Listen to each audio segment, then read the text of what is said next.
As के साथ-साथ issues भी तो बढ़ जाते हैं। 40 साल उम्र होने के बाद स्किन में क्या-क्या तब्दीलियाँ आती हैं, स्किन में क्या-क्या इश्यूज़ आपको फेस करने पड़ सकते हैं, आज हम इसके बारे में बात करेंगे। Hi, I am Madiha Nisar, I am a PhD in chemistry and a cosmetic chemist in Australia. इस चैनल पर मैं आप लोगों के साथ science based product reviews share करती हूँ, ब्यूटी टिप्स शेयर करती हूँ and I talk about everything related to skin care and self care.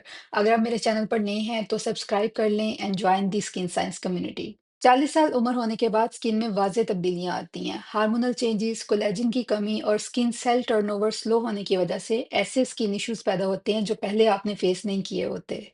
और 50s में तो औरतों की ज़िंदगी में एक बहुत ख़ास स्टेज आती है जिसे कहते हैं मेनोपॉज़। और इस स्टेज के दौरान औरतों के अंदर बहुत ज़्यादा हार्मोनल चेंजेस आती हैं जो स्किन पर भी असर डालती हैं।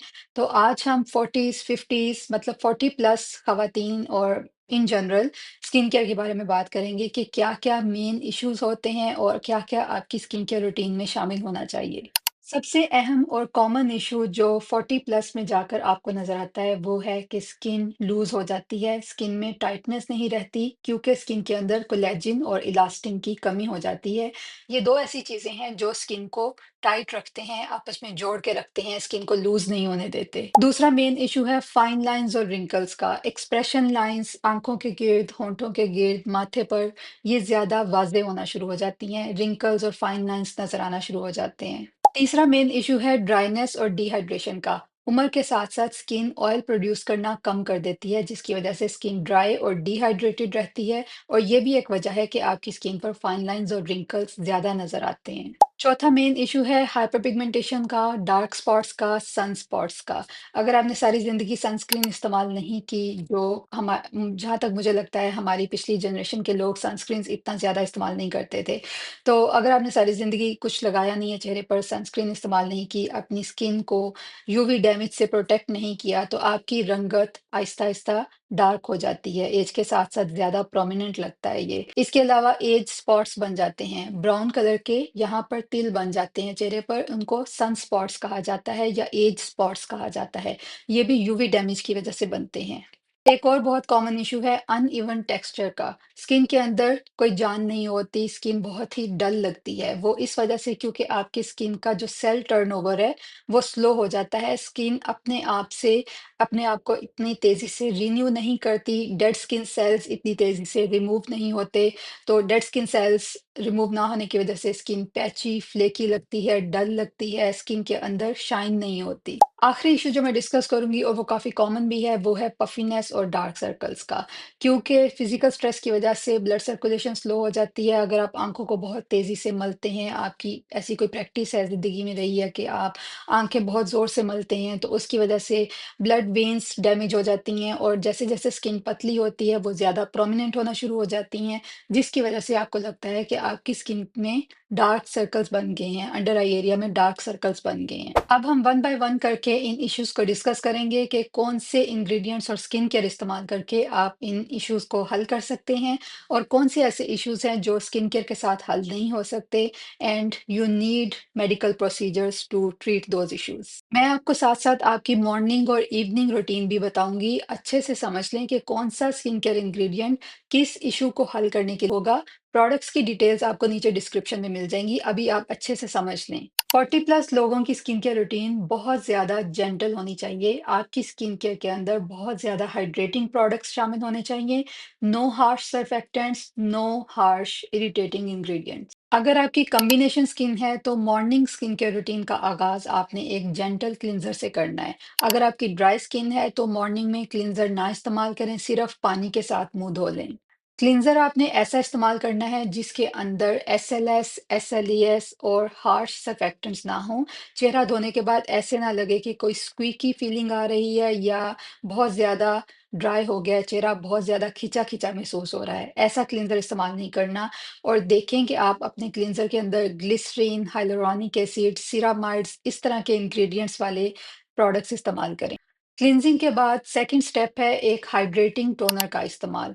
इसके अंदर hyaluronic acid, glycerin, panthenol, soothing ingredient जैसे green tea extract, centella asiatica इस तरह के इंग्रेडिएंट्स वाले प्रोडक्ट्स आपने इस्तेमाल करने हैं। नेक्स्ट स्टेप होगा एक एंटीऑक्सीडेंट सीरम का इस्तेमाल। इसके अंदर आपने ऐसे इंग्रेडिएंट्स वाले प्रोडक्ट्स इस्तेमाल करने हैं जिनके अंदर नाइसिनामाइड हो या विटामिन सी हो। एंटीऑक्सीडेंट आपकी स्किन को मजीद सन डैमेज से प्रोटेक्ट करने में हेल्प करेंगे और स्किन को ब्राइटन अप भी करेंगे। एंटीऑक्सीडेंट सीरम के बाद आप लगाएंगे आई क्रीम। अब आई क्रीम हमें ऐसी चाहिए जो एंटी एजिंग बेनिफिट्स भी दे, स्किन को हाइड्रेट भी करे और डार्क सर्कल्स को भी ट्रीट करने में हेल्प करे। डार्क सर्कल्स के लिए आपको चाहिए कैफीन। ऐसा प्रोडक्ट लेंगे जिसके अंदर कैफीन हो। और एंटी एजिंग बेनिफिट्स के लिए आपको ऐसा प्रोडक्ट चाहिए जिसके अंदर रेटिनॉल हो। इसके अलावा हमें चाहिए हाइड्रेटिंग इंग्रेडिएंट्स जैसे कि हाइलुरोनिक एसिड, पैंथेनॉल वगैरह। तो ऐसी आई क्रीम इस्तेमाल करनी है जिसके अंदर रेटिनॉल हो, कैफीन हो, हाइलुरोनिक एसिड सीरम हो, ताकि आपको मल्टीपल बेनिफिट्स हासिल हों। आई क्रीम के बाद नेक्स्ट स्टेप है मॉइस्चराइजर का इस्तेमाल। 40+ लोगों की स्किन मोस्टली ड्राई ही होती है, इसलिए मॉइस्चराइजर जरूर लगाना है ताकि आपकी स्किन सॉफ्ट रहे, फ्रेश रहे। और मॉइस्चराइजर में आपने देखने हैं ceramides, peptides, squalane, hydrating ingredients, ऐसे इंग्रेडिएंट्स इस्तेमाल करने हैं। सिरामाइड्स और पेप्टाइड्स आपकी स्किन को थोड़ा प्लम्प रखेंगे और फ्रेशन अप करेंगे। मॉर्निंग स्किन केयर रूटीन में लास्ट स्टेप होगा सनस्क्रीन का इस्तेमाल। ये बिल्कुल स्किप नहीं करना। अगर आपने सारी जिंदगी सनस्क्रीन नहीं लगाई है और आपकी स्किन इनफ सन डैमेज बर्दाश्त कर चुकी है, तो प्लीज़ अब से सनस्क्रीन लगाना स्टार्ट कर दें। सन डैमेज से अपनी स्किन को बचाएं, स्किन को डल लगने से बचाएं और मज़ीद यूवी एक्सपोजर से प्रोटेक्ट करें। सनस्क्रीन आप किसी भी टाइप की इस्तेमाल कर सकते हैं, मिनरल, हाइब्रिड, केमिकल। मैं नीचे डिस्क्रिप्शन में आपको ऑप्शंस दे दूंगी, जो भी आपको सूटेबल लगे वो आप अपने लिए यूज़ कर सकते हैं। क्योंकि काफ़ी सारे प्रोडक्ट्स की लेयर्स आपने लगानी है चेहरे पर, इसलिए लाइट वेट फार्मूला इस्तेमाल करें ताकि प्रोडक्ट की एप्लीकेशन आसान हो। और हर प्रोडक्ट लगाने के बाद आपने कुछ टाइम रुकना है, उसको ड्राई होने देना है, फिर नेक्स्ट प्रोडक्ट लगाना है। अब बात करते हैं night time skin care routine की। इसमें 6-7 स्टेप शामिल होंगे। करना पड़ता है, अगर अच्छी स्किन चाहिए तो मेहनत तो करनी पड़ेगी, और वैसे भी एज के साथ साथ इश्यूज भी तो बढ़ जाते हैं। सबसे पहला स्टेप होगा क्लिनजिंग। आपने सबसे पहले अपनी सनस्क्रीन या मेकअप अगर आपने किया है तो वो उतारना है। इसके लिए आप या तो माइसेलर वाटर इस्तेमाल कर सकते हैं, या फिर आप ऑयल क्लिनजर इस्तेमाल कर सकते हैं, या क्लिनजिंग बाम इस्तेमाल कर सकते हैं। सब रिकमेंडेशंस नीचे मिल जाएंगी डिस्क्रिप्शन बॉक्स में, डोंट वरी। मेकअप और सनस्क्रीन उतारने के बाद आपने अपना वाटर बेस्ड क्लींजर इस्तेमाल करना है। वही जो मॉर्निंग में इस्तेमाल किया था वो शाम में भी इस्तेमाल कर सकते हैं, और उसके साथ अच्छे से मसाज करके चेहरे को धो लेना है। फेस वॉश करने के बाद चेहरे को खुश्क कर लेना है, और अब आप करेंगे एक्सफोलिएशन। एक्सफोलिएशन के लिए हम केमिकल एक्सफोलिएंट इस्तेमाल करेंगे। आपने लैक्टिक एसिड या glycolic acid based chemical exfoliant इस्तेमाल करना है।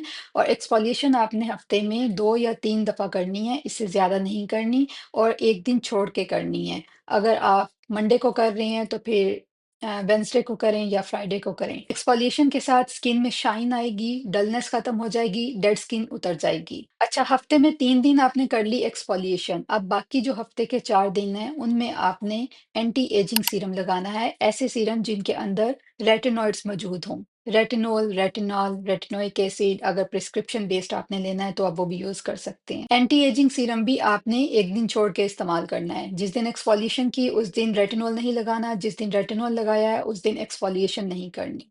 रेटिनॉल आपकी स्किन में कोलेजन प्रोडक्शन को बूस्ट करेगा, रिंकल्स को कम करने में हेल्प करेगा और आपके स्किन सेल टर्नओवर को तेज कर देगा। नेक्स्ट स्टेप आपने करना है एक पेप्टाइड और हाइड्रेटिंग सीरम का इस्तेमाल। ये सीरम आपकी स्किन को हाइड्रेट करेगा, क्योंकि रेटिनॉल और एक्सफोलिएंट्स ये दोनों स्किन को थोड़ा सा ड्राई कर देते हैं।